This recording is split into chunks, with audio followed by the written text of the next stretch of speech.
C'est 1h30 et on doit commencer. Vas-y. Exactement. Caggal weltanade may on parting mo kebda. La adandi film hen fof en won ko yahata. Won ko yedi haalandi yimbe be. La chute du faucon noir de mbiyam yombe arme wad dum comme cialinodo.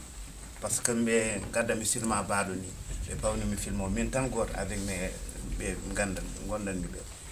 Ndar mi film o jimi ni heewi jejjano heewi karele bi mi yida wadde dum. Après le réalisateur Ridley Scott kalan mombo dum o wi rutto jango njeba film o ha gas njemi film o ha gas non gandumi nek ko histoire ko ne Amérique et Afrique naabe kambe be jidno ko par exemple so Afrique naabe en jalti en kollire yo danam de so tawi Amérique en hollire kambe be yetta musicien ji mabbe mi hanka dum do min be jaba dum adi kadi ni jami hay fin film o jimi dekkato yo ko kambe ndebe garande be cikkono kambe gagnoto Afrique Somali naabe kono be wawi ko Somali naabe gagni mbim dum non ko victoire do amdo nanu en dande on fattangi mo marbel hele bere mogo pular wala jayndi pular wala jayndi Sénégal medi dum adandi jayndeji dum don ko ene certin goto hen fof ne jogi valeur mudum min be sikki padam odo film no way weldini no way yurminaadi ni fof parce que Chadwick yehi alay sago wadi célébrer e kadi mon ji ene heewi ko neddo no wawi jangude hen hakkude Afrique et Amérique latine be ganda mi dokkondire jodi taw puissance uji mondial uji mawdi di fof ganda hankade ndeke wona kambe ko enen kono non dum burani weldi gelwar mbo sembe Ousmane parce que wodi fa won ko haala e Far Cry ko god film god donc film hen fof ene jogi ko ganda ko dum woni vraiment titon mudum fay yimbe machallah on nous donne encore une question. OK moi ena nande kena yaade weltare e won bange kono kadi kulhuli na mbada hen parce que sa adduyi hunde mo ganda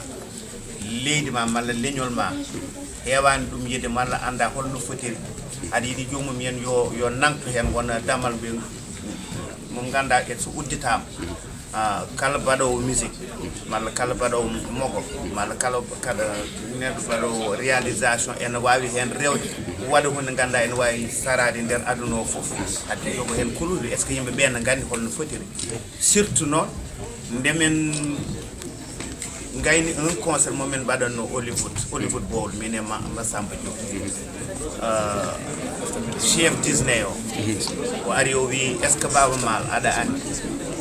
malla est ce que leñol ma ene andi hankadi kala mo anda Afrique no feewi so hedima musique africaine sikkara ma taw demgal jimetengal ngal ko demgal mo jimata e Wakanda parce que dum me gandi tellement ene sare nder aduna est ce que leñol ma ene andi est ce que leydi ma kadi ene andi musique badado o e nder Wakanda Black Panther yimɓe fof cikkata ma musique africaine fof ko don ar waddi dum nanna dum non e berdi yimbe be ganda e jaay nder leñol ma be ganda ko ben dañi ko fartange mom dañi honno fotiri dum woni ko webaani machallah e nder tongol ma holko burda teskadi e nder film o tan wanma remarquer dernière question c'est dernière question tan tongona en do ko ganda dum do ara teski dum ene wanma marqué e nder film Black Panther en tout cas film battinde do wadi mi marqué ko nemen ngari men banda filmer les premières scènes mo célébration Chadwick ndar ko woni ko ton e matériel yimbe ben filmira te beda andi enen Afrique en galado eden poti dum e nani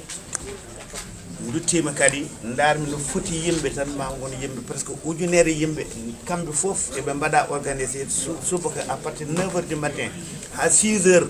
jamma gor hen fof action fof mo men badi be mi gar be betto batte dum lawol gorgol timbe be badirta dum non gandu bi dum non deke wana fijir dum non kono non so tawi en ballama